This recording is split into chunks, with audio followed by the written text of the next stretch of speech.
చూడండి సామెత ఉంది చూడండి, చేతులు కాలాక హ్మ్. ఆకులు పట్టుకొని లాభం ఏంటన్నట్టు హ్మ్. లాస్ట్‌లో రిపెంట్ అయ్యారు. రిపెంట్ అయిన తర్వాత కూడా ఊరుకుంటే బాగుండేది. ఇల్లు అమ్మేశారు. పెద్ద ఇల్లండి మాది. చాలా పెద్ద ప్యాలెస్ లాంటి ఇల్లు. ముందు పక్కే మాకు ఇప్పుడు ఈ ఇల్లు అక్కడి నుంచి అంతవరకు ముందు పక్క స్థలం. 2 ఇళ్ళు కట్టేంత స్థలం అనమాట ముందు పక్క. బ్యాక్ సైడు ఒక ఇల్లు కట్టేంత స్థలం. మధ్యలో మా ఇల్లు పెద్ద ఇల్లు. చెన్నైలో. చెన్నైలో. హ్మ్. 3 అంతస్తులు. చాలా బావుండేది.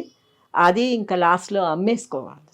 అమ్ మేము చెన్నైకి వెళ్ళినప్పుడు కాట్రగడ్డ ప్రసాద్ గారు నిర్మాత ఉన్నారు కదా! ఆయన ఇంటికి వెళ్ళినప్పుడు ఆయన చెప్పారన్నట్టు మాకు ఈ ప్లేసు కాంతారావు గారిది. కాంతారావు గారు ఉన్నటువంటి ప్రాంతం ఇది.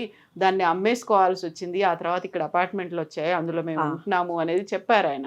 సో, ఈ చుట్టూ ఏరియా అంతా ఆయనదే అని. అంత ఆస్తి ఉన్నప్పుడు దాన్ని ఎందుకని ప్రాపర్‌గా మెయింటైన్ చేసుకోలేకపోయారు? ఎక్కడ లోపముంది? చి సలహా లేదు, మెయింటెనెన్స్ లేదు అంటే పిల్లలు చిన్నవాళ్ళు ఎవ్వరు చేతికి ఎదిగి రాలేదు ఆయనకప్పటికి. హ్మ్. ఇంకా ఆయన బిజీగా ఉండేవాడు ఆ రోజుల్లో. పెద్ద పట్టించుకునేవారు కాదండి.